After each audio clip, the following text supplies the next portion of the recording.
The message arrived at the Galactic Council chambers during what should have been a routine trade summit. Ambassador Krelvith of the Dominion stood at the central podium, his four arms spread wide as he addressed the gathered representatives from over 200 species. His scaled face showed the confident smile of a predator who had never known defeat. "The Dominion's fleet has grown by 40% this cycle," he announced. "Our shipyards produce vessels faster than any other civilization. We suggest that all border disputes be settled in our favor, as resistance would be inefficient." The chamber fell silent. No one dared challenge the Dominion. For 3,000 years they had been the strongest military power in the known galaxy. Their ships were massive, their weapons devastating, and their soldiers bred for war. Smaller civilizations paid tribute or faced destruction. That was simply how things worked. In the back of the chamber, seated in the observer section reserved for newly contacted species, a small group of humans watched the proceedings with interest. They had been discovered only 20 years ago, their primitive world barely capable of faster-than-light travel. The Council had granted them observer status more out of curiosity than respect. Dr. Sarah Chen leaned toward her colleague, keeping her voice low. "They're not even pretending anymore. That's basically a threat." Commander Marcus Webb nodded slowly. His military background made him naturally suspicious, but even a civilian could see what was happening. The Dominion has been pushing boundaries for decades. Everyone knows it, but no one can do anything about it. The third member of their delegation, a young engineer named James Cooper, was busy taking notes on his tablet. His eyes moved constantly, studying the alien technology visible throughout the chamber, analyzing the design choices, identifying weaknesses that others might have missed. "Their shield generators are impressive," James muttered. "But the power distribution seems inefficient, and those weapons platforms rely on focused particle beams, effective against current defenses but theoretically vulnerable too." "James," Sarah interrupted gently, "we're here to observe, not to plan an invasion." James smiled sheepishly. "Sorry, force of habit." The summit continued for several more hours, with the Dominion representative growing bolder with each passing speech.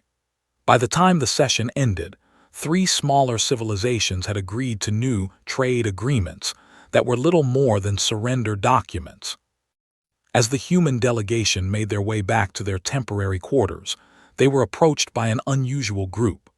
A tall, slender being with silver skin and large dark eyes stepped forward.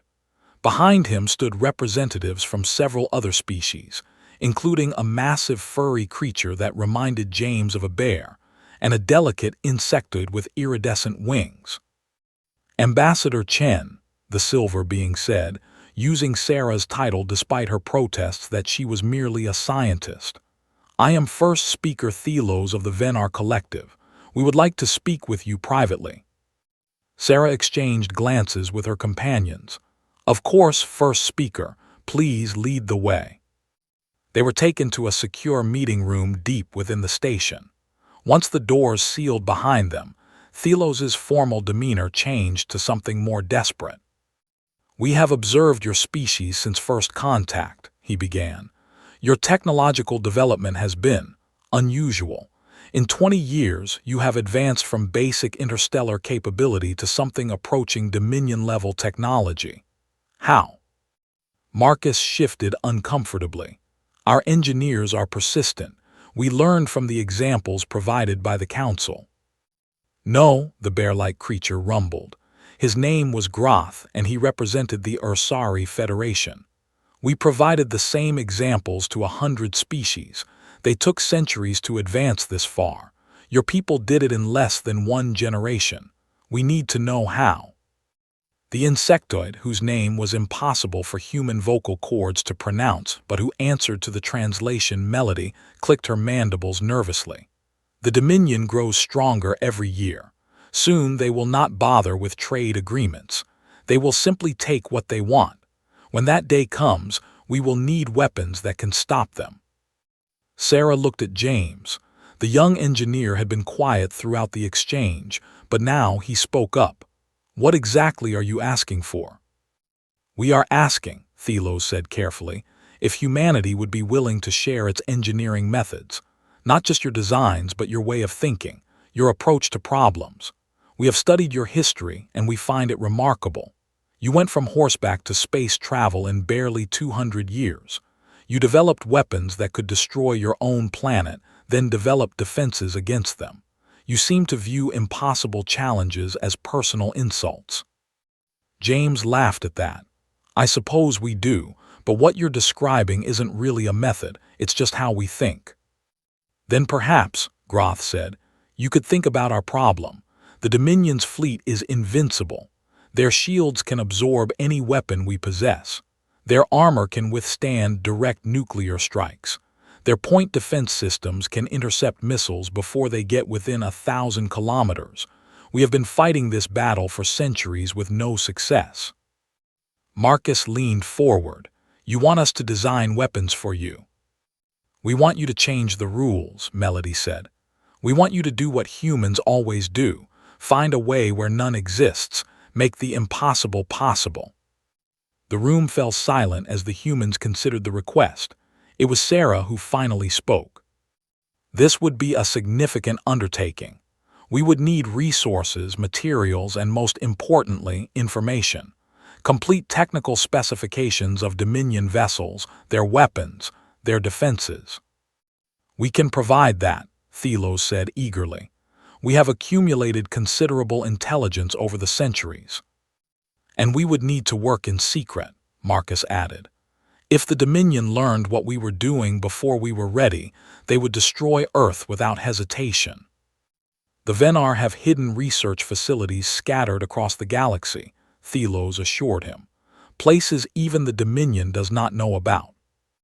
James was already sketching ideas on his tablet, his mind racing with possibilities. "How long do we have?" "Our analysts predict the Dominion will begin their next major expansion within 5 years, Groth said. "After that, they will absorb everything in their path. We must be ready before then." James nodded slowly, his eyes never leaving his tablet. 5 years is a long time. We built the atomic bomb in 3. The aliens exchanged confused looks. "You make it sound as if this is a simple task." "Oh, it's not simple," James said with a grin that made the assembled diplomats nervous. "It's extremely complex, probably the most complex engineering challenge in galactic history, but that's what makes it fun." Marcus sighed. "Please ignore our engineer. He gets excited about these things." "I think," Thelos said slowly, "that excitement might be exactly what we need." The next few months were a blur of activity. With the blessing of Earth's unified government, a team of humanity's best engineers was assembled and quietly transported to a hidden research station in an uncharted system. They were joined by scientists from the Venar, the Ursari, and a dozen other species who had secretly agreed to resist the Dominion's expansion. James Cooper found himself leading the Weapons Development Division, working alongside aliens who had been building starships when humanity was still living in caves. At first, the cultural differences seemed insurmountable. The alien engineers approached problems with methodical precision, following established protocols that had been refined over millennia. They were brilliant, but they were also predictable. The humans, on the other hand, were chaotic. They argued constantly, proposed ideas that seemed absurd, and regularly violated safety protocols in pursuit of results. The aliens watched in horror as James ordered his team to deliberately overload a prototype reactor just to see what would happen. "Your species has a death wish," Groth observed as the test chamber was vented of radioactive plasma. "Maybe," James admitted, reviewing the data from the experiment. "But now we know that their shield harmonics shift under extreme radiation bombardment. That's useful information." "You could have calculated that without risking everyone's lives." "Could have, but it would have taken months. We don't have months to waste on theory." Slowly, painfully, The two approaches began to merge. The alien scientists provided the knowledge and the precision that the humans lacked. The humans provided the willingness to fail spectacularly in pursuit of unconventional solutions. Together, they began to make progress. The first breakthrough came 6 months into the project. A young Venar scientist named Sela had been studying human history, fascinated by their military developments. She approached James one evening with a strange question. "Tell me about your submarines." James blinked in confusion. "Submarines? What about them?" "Your early submarines were vulnerable to detection by sound. You developed something called stealth technology to counter this." "How?" James explained the basics of acoustic dampening, the careful engineering of hull shapes and engine mounts to reduce noise signatures. Sela listened intently, her large eyes growing wider with each detail.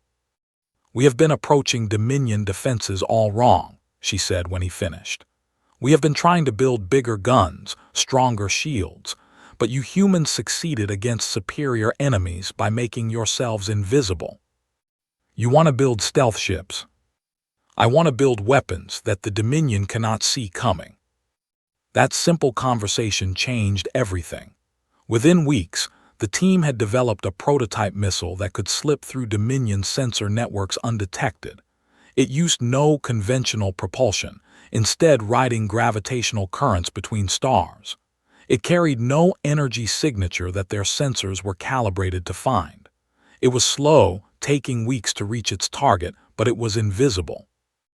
The first successful test against a mock-up of Dominion shields was celebrated throughout the station. A small, seemingly harmless device had penetrated defenses that had resisted the most powerful weapons in the galaxy. But James was not satisfied. "This is just the beginning," he told the assembled team. "We need to think bigger. The Dominion expects us to play by their rules. We're going to throw out the rulebook entirely." In the corner of the lab, Sarah Chen watched her colleague with a mixture of pride and concern. The young engineer who had once apologized for thinking about weapons was gone. In his place stood a man who had found his purpose, and that purpose was to shake the foundations of galactic power. She only hoped they would survive long enough to see it through. The seasons changed on distant Earth, but in the timeless void of their hidden station, the team worked without rest. Word of their progress began to spread through secret channels. More species sent representatives, more resources flowed to their hidden corner of the galaxy. The resistance was growing, and at its heart, human engineers were designing the impossible. The Dominion continued their expansion, unaware that a storm was gathering in the darkness between stars. Ambassador Krelvith gave more speeches, made more threats, demanded more concessions. He had no way of knowing that each passing day brought his civilization closer to a reckoning. James Cooper worked through another sleepless night, surrounded by blueprints and prototypes, his human mind wrestling with problems that had defeated greater civilizations. And slowly, piece by piece, the weapons that would change everything began to take shape. The second year brought new challenges and unexpected triumphs. The stealth missiles had proven the concept, but they were too slow to be practical in actual combat. James and his team needed something faster, something that could strike before the Dominion could react. The answer came from an unlikely source. A retired Ursari engineer named Korath had spent decades studying the theoretical properties of hyperspace. His work had been dismissed by the scientific establishment as too dangerous, too unpredictable. When he heard about the human-led weapons project, he traveled halfway across the galaxy to offer his assistance. "Hyperspace is not empty," Korath explained, his massive paws gesturing at the holographic equations floating before them. "It contains energy, vast amounts of it. Every ship that travels through hyperspace leaves a wake behind, disturbing this energy. What if we could harness these disturbances?" James studied the equations with growing excitement. "You're talking about using hyperspace itself as a weapon." The energy required to open a stable hyperspace window is enormous, Korath continued. But what if we didn't need stability? What if we deliberately created an unstable window? The implications were staggering. An unstable hyperspace window would collapse almost immediately, releasing tremendous energy in the process. It would be impossible to use for travel, but as a weapon, it would be devastating. The team spent months developing the concept. They called it the Rift Bomb because it literally tore open a wound in the fabric of space. The first prototype was the size of a small shuttle. When they tested it on an asteroid, the asteroid simply ceased to exist, along with several thousand cubic kilometers of surrounding space. That's somewhat excessive, Marcus observed, watching the recording from a safe distance. The Dominion builds their ships big, James replied. We'll just build our weapons bigger. The Rift Bomb was impressive, but it had a critical weakness. It required enormous amounts of power and specialized equipment. It couldn't be mounted on a small ship or launched as a missile. For a proper fleet engagement, they would need something more versatile. Sarah Chen, who had been focusing on defensive technologies, offered a suggestion that changed the direction of their research. What if we stop trying to make better weapons and start trying to make their weapons worse? Explain, James said, intrigued. The Dominion's power comes from their technology. Their shields, their weapons, their propulsion systems all rely on similar principles. Energy manipulation, field generation, quantum effects. What if we could disrupt those principles? You're talking about some kind of suppression field. More than that, I'm talking about changing the rules of engagement entirely, making their technology unreliable in our presence. The idea seemed impossible at first.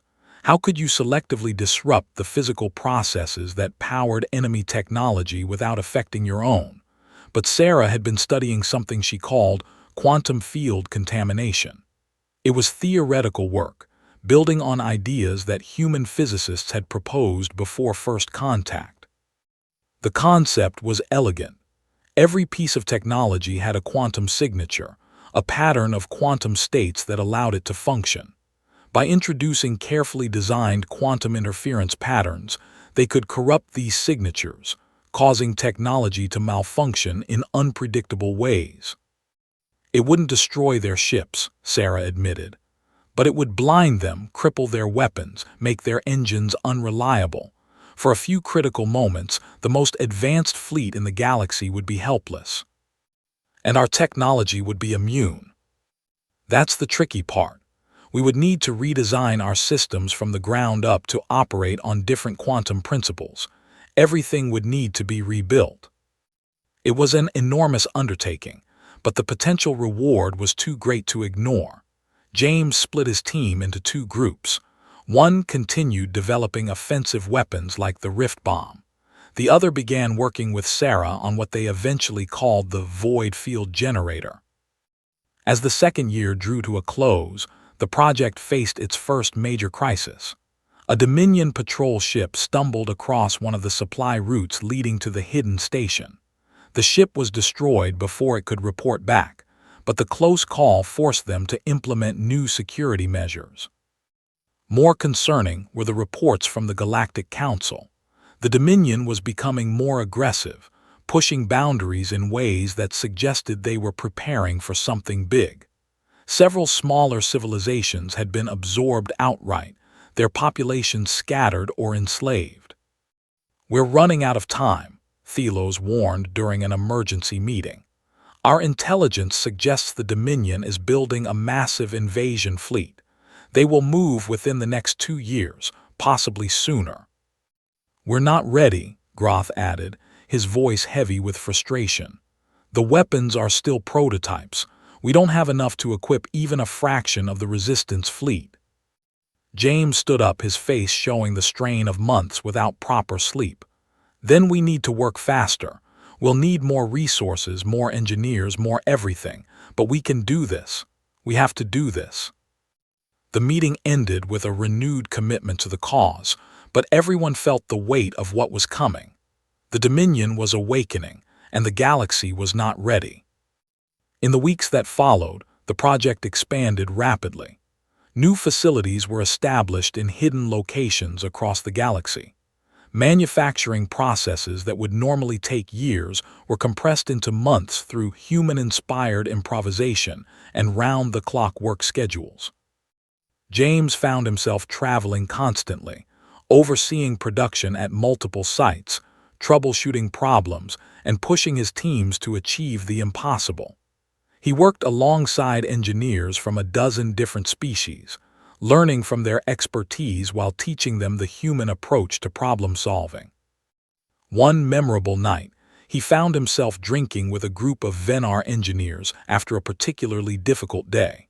The conversation turned philosophical. "Why do you push so hard?" one of them asked. "Your species could survive this conflict. The Dominion has no particular interest in Earth. You could step back, let the rest of us fight." James thought about the question carefully before answering. "I've been reading about galactic history.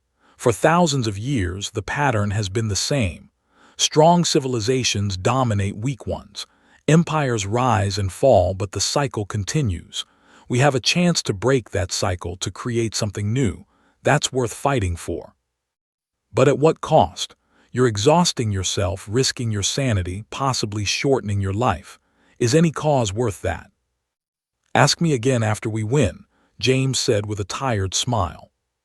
The Venar engineer shook his head in wonder. "You humans are remarkable creatures, terrifying but remarkable." Back at the main station, the void field generator was finally ready for testing. Sarah had worked miracles to compress the development timeline, drawing on theoretical work from across the galaxy and combining it with human intuition in ways that no one else could have imagined. The test was conducted on a small scale, using captured Dominion technology as the target. When the field activated, the enemy equipment simply stopped working. Weapons went dead, shields collapsed, propulsion systems stuttered and failed. "It works," Sarah said quietly, almost unable to believe it. "It actually works." The celebration was brief. There was still too much to do, too many problems to solve. The void field generator worked, but it had limited range and required enormous power. They would need to install it on their largest ships, which meant retrofitting the entire Resistance fleet. As the third year began, the project entered its final phase. Weapons were manufactured, ships were modified, crews were trained. The Resistance fleet grew from a scattered collection of vessels to something approaching a proper military force. And in the darkness between stars, the humans kept working, kept pushing, kept doing the impossible. Because that was what humans did. It was what they had always done. The time for hiding was almost over. Soon, the galaxy would learn what Terran engineers could accomplish when they set their minds to it, and nothing would ever be the same again. The call to action came on a quiet morning in the fourth year. Intelligence reports confirmed what everyone had feared. The Dominion invasion fleet had been completed ahead of schedule. Nearly 10,000 warships were gathering at the edge of Dominion space, preparing for the largest military operation in galactic history. "Their target is the Venar Collective," Thelos announced, his silver features showing more emotion than James had ever seen. "My homeworld. They intend to make an example of us." The Resistance leadership gathered in the main conference room of the hidden station. After 3 years of preparation, they were about to face the greatest test in their collective history. The room was filled with representatives from over 50 species, all looking to the humans for guidance. Marcus stepped forward. He had been quiet during much of the project, focusing on tactical planning and military organization.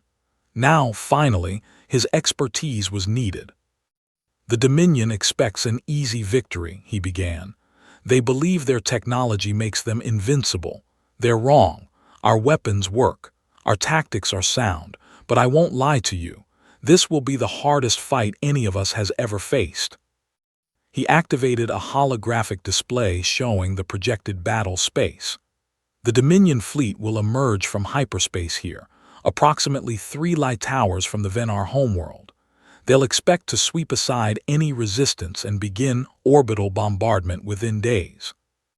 What they don't know is that we've been preparing for exactly this scenario.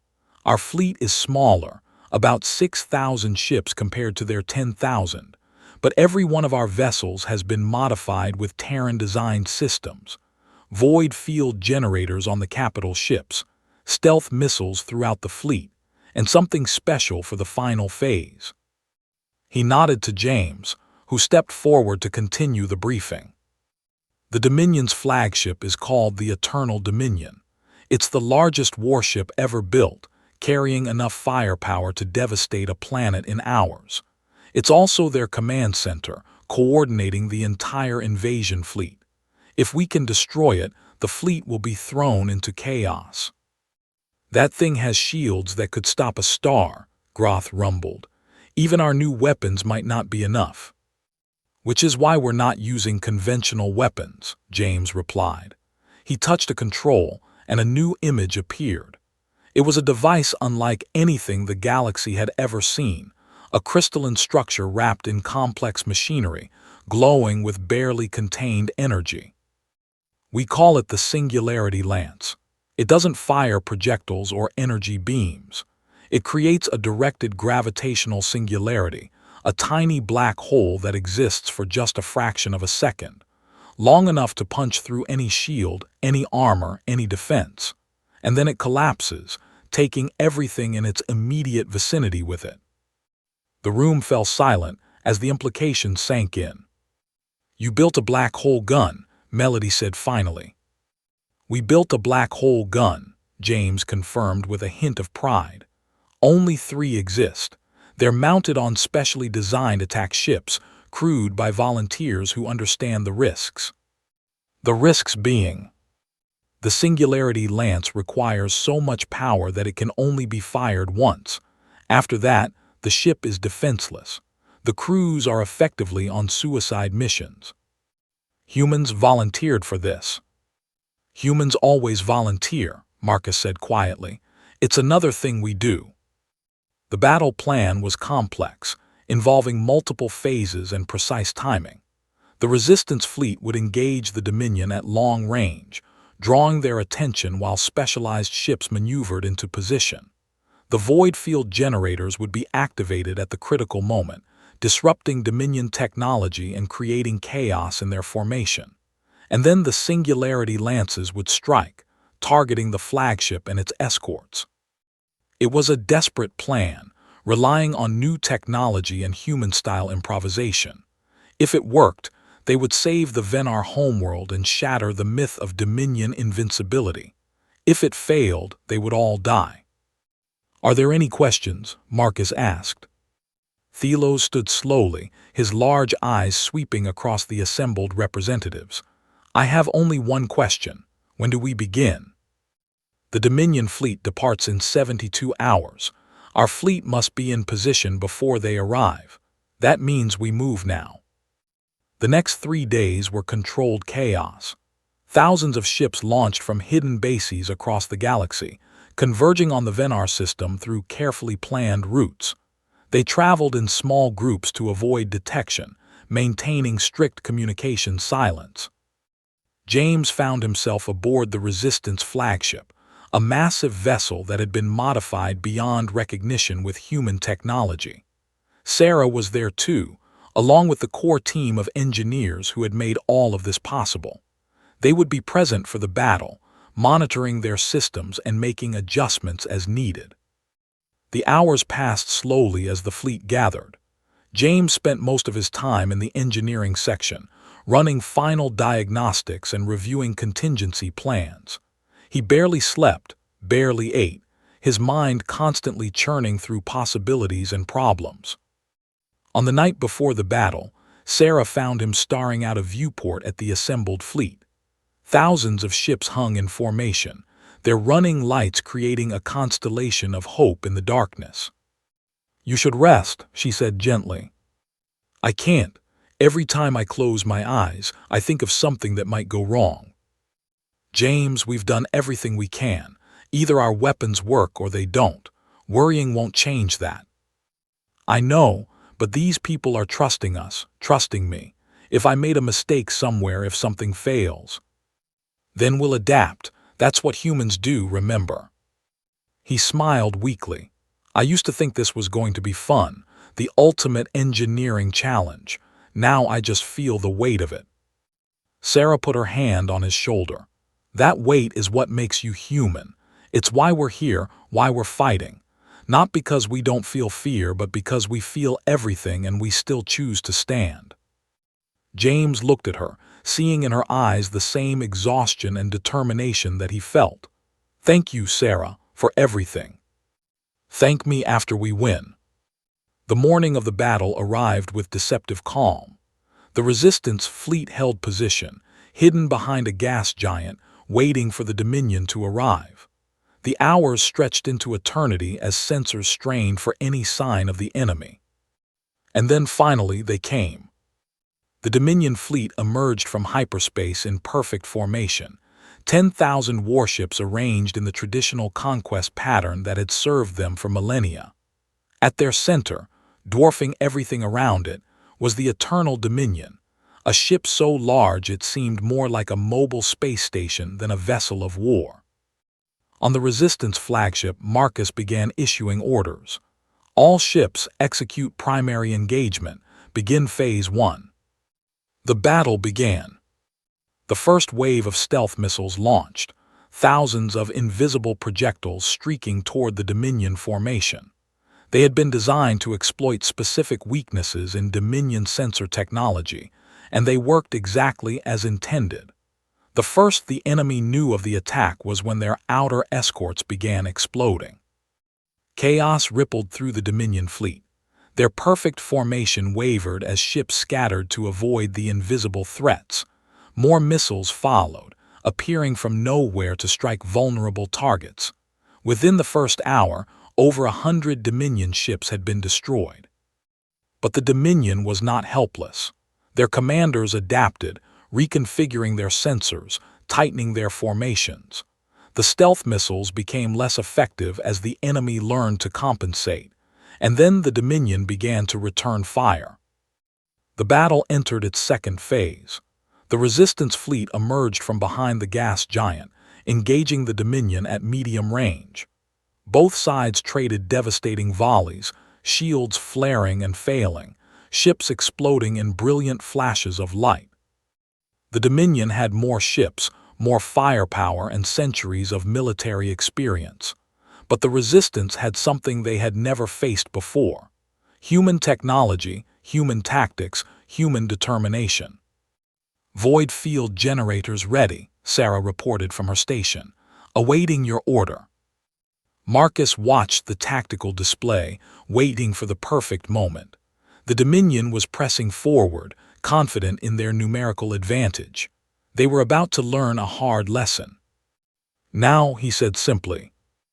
Across the battlefield, the largest Resistance ships activated their void field generators.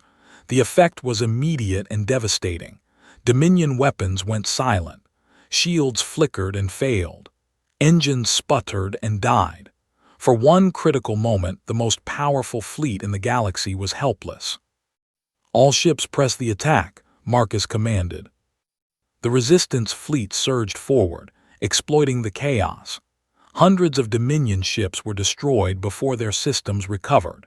The perfect formation became a tangled mess of disabled vessels and desperate survivors. But even chaos could not last forever. The Dominion was too large, too powerful.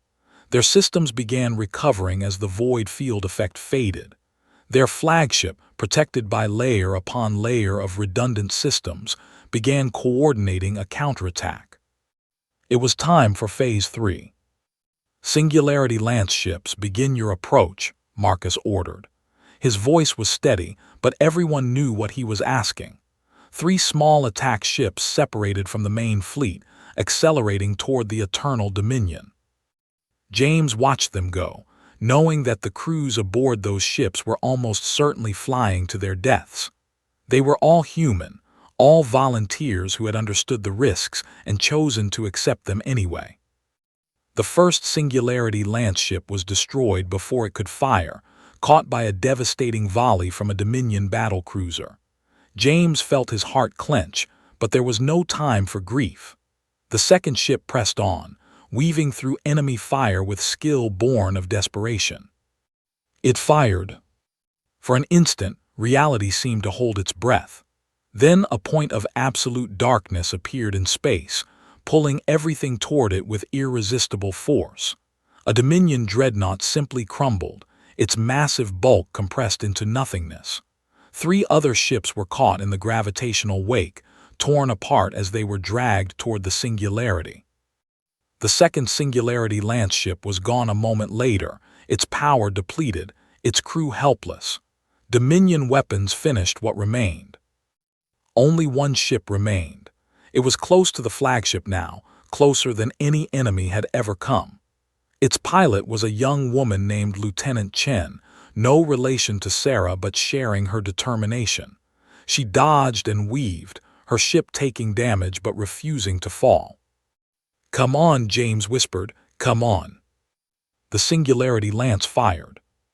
The directed gravitational singularity struck the Eternal Dominion amidships, punching through shields that had resisted everything the galaxy could throw at them. For one impossible moment, the flagship of the Dominion fleet simply folded in on itself, collapsing around a point of infinite density. Then it was gone. The battle continued, but the outcome was already decided. With their command structure destroyed, the Dominion fleet fell into confusion.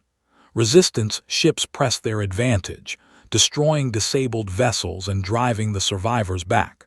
Within hours, the greatest military force in galactic history was in full retreat. On the Resistance flagship, exhausted cheers erupted. Humans embraced aliens, enemies became allies, and something that had seemed impossible became reality. James Cooper stood amid the celebration, watching the stars through the viewport. The Dominion was not destroyed, not yet. There would be more battles, more sacrifices, more impossible challenges. But they had won the first victory. They had proven that the invincible could be defeated, and the galaxy would never be the same again. Word of the Battle of Venar spread across the galaxy like a shockwave. For the first time in 3,000 years, the Dominion had been defeated in open combat, not by a lucky strike or a temporary setback, but by technology that simply outclassed everything they possessed. The Galactic Council convened an emergency session. Ambassadors who had cowered before Dominion representatives now stood tall, their voices filled with hope. The old order was crumbling, and everyone could feel it. In the months that followed, more species joined the resistance. Some brought ships and soldiers. Others brought resources and manufacturing capacity. A few brought nothing but their courage and their desperation. All were welcome. The humans continued to innovate. The weapons that had won Venar were only the beginning. James and his team developed new systems, new tactics, and new ways of thinking about warfare. They shared their knowledge freely, teaching anyone who wanted to learn the human approach to impossible problems. "You're changing everything," Thelos observed one day, watching as a group of Ursari engineers argued enthusiastically about reactor designs. "Not just the military balance, the way people think." "Is that a good thing?" James asked. "I honestly don't know, but I think it's necessary." The Dominion tried to adapt. They built new ships, developed countermeasures, and prepared for the next confrontation. But they were fighting against more than just human technology. They were fighting against an idea, a belief that the impossible was merely another word for not yet achieved. The second major battle came 18 months after Venar. The Dominion had rebuilt their fleet and targeted the Ursari Federation. This time, they came prepared, with ships designed specifically to counter the weapons that had defeated them before. It didn't matter. The resistance had already moved on. New technologies emerged from the hidden research stations, each one building on the lessons of the last. The Dominion's countermeasures were countered before they could be deployed. Their reinforced shields met weapons designed specifically to break them. Their improved sensors found only ghosts, while real threats slipped past undetected. The battle lasted 3 days. When it ended, half the Dominion fleet was destroyed and the other half was in retreat. The Ursari homeworld was saved, and the legend of Terran engineering grew even stronger. By the end of the 5th year, the Dominion had been pushed back to their original borders. The empire that had dominated the galaxy for millennia was now fighting for survival. Peace negotiations began, brokered by neutral parties who could barely believe what they were witnessing. The Treaty of 3 Stars was signed on the anniversary of the Battle of Venar. Its terms were harsh but fair. The Dominion would withdraw from all conquered territories. They would release all slaves and prisoners. They would pay reparations to the civilizations they had damaged, and they would submit to oversight by a newly empowered Galactic Council. For the first time in galactic history, a military superpower had been brought low not by a larger enemy, but by better ideas. James Cooper returned to Earth a hero. He was offered positions of incredible power and prestige, from leading the new Galactic Engineering Authority to serving as humanity's permanent ambassador to the Council. He turned them all down. "I'm an engineer," he explained when asked why. "Give me problems to solve, not people to lead." He returned to the hidden station, which was no longer hidden but had become the galaxy's premier research facility. Scientists from hundreds of species worked there now, continuing the work that had begun with a small group of humans who refused to accept that anything was impossible. Sarah Chen became the station's director, overseeing research that ranged from advanced weapons to medical technology to environmental restoration. Under her leadership, the breakthroughs continued, each one making the galaxy a little safer and a little more peaceful. Marcus Webb founded the Galactic Defense Academy, training officers from across the galaxy in the tactics and strategies that had won the war. His first class included students from over 200 species, including a handful of young Dominion officers who wanted to learn how their empire had been defeated.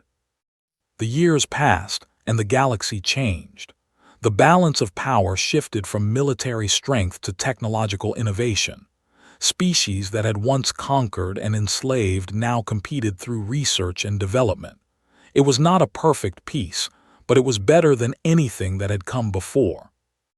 On the 10th anniversary of the Battle of Venar, a ceremony was held to commemorate the sacrifices that had made victory possible. Representatives from every species in the galaxy attended.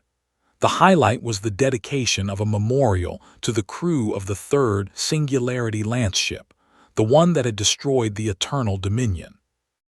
Lieutenant Chen's face was carved into the memorial, along with her crew.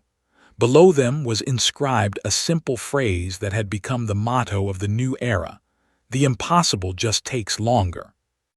James stood in the crowd, watching as Thelos gave a speech about courage and sacrifice. The old Venar diplomat had become something of a celebrity, famous for his role in organizing the resistance. He spoke of the dark days before Venar, the hope that humanity had brought, and the future that stretched before them. "We stand here today because a small group of engineers refused to accept defeat," Thelos said. "They looked at the invincible Dominion and saw not an enemy to fear, but a problem to solve. And in solving that problem, they changed everything." He turned to look at James, who tried to shrink back into the crowd. "James Cooper is here today. He will tell you that he is just an engineer, that he was part of a team, that he doesn't deserve special recognition, and in a sense, he is right. He did not win this victory alone. But he represents something that we should never forget: the human spirit, the refusal to accept limits, the audacity to dream of a better future and then build it with your own hands. These are the qualities that saved us all. So let us honor not just the fallen but the living. Let us honor not just humanity, but every species that chose to fight for something better. And let us remember always that the impossible is just another word for not yet achieved. The crowd erupted in applause. James found himself surrounded by well-wishers from dozens of species, all wanting to thank him personally. It was overwhelming, embarrassing, and deeply moving. Later that night, he escaped to a quiet observation deck, looking out at the stars that humanity had once thought impossible to reach. He thought about everything that had happened, everything that still remained to be done. A familiar presence joined him. Sarah stood beside him, just as she had on that night before Venar, saying nothing but offering comfort simply by being there. "We did it," he said finally. "We did," she agreed, "though I sometimes wonder what comes next. More problems to solve, there always are. And you'll solve them. We'll solve them together." They stood in silence, watching the stars. Somewhere out there, new challenges were waiting, new impossibilities to overcome, new frontiers to explore. And somewhere out there, human engineers were already working on solutions, refusing to accept that anything was truly impossible. Because that was what humans did. It was what they had always done. The galaxy had learned that lesson well, and nothing would ever be the same again. In the end, it was not the weapons themselves that changed the balance of power.